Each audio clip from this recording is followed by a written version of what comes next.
I'm Julia Ross, reporting on the Dietary Apocalypse 1960 to 2025. I'm reporting as an eyewitness to the beginnings of the apocalypse starting in 1950.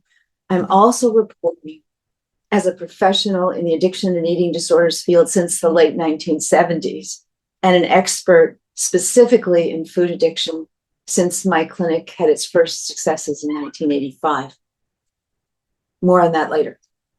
Let's start with three extraordinary current pieces of news on the front and center battle to end the dietary apocalypse.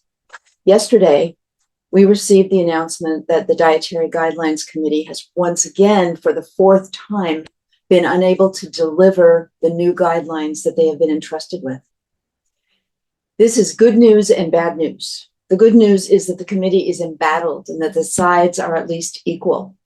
The bad news is that we badly need modifications to these guidelines and that they're under such strong attack.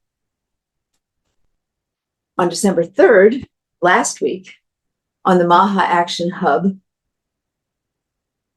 Deputy Commissioner for the FDA Human Nutrition, Kyle Diamandis, exposed the fact that the FDA is so underfunded that it has no hope of regulating the gigantic forces of the processed food industry. Essentially, his message was, it's up to you to protect us against the continued assault by the processed food industry. On November 28th, we got some good news. David Chu, San Francisco city attorney, filed suit against all of the major ultra-processed food producers in the United States.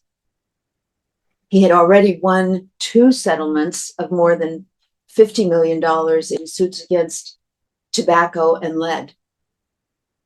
The good news is that after 19 years of litigation, in those prior battles, Goliath lost. The bad news is that to Goliath, particularly to the Goliath of the food industry, $50 million is nothing. And we can't afford another 19 years of the dietary apocalypse.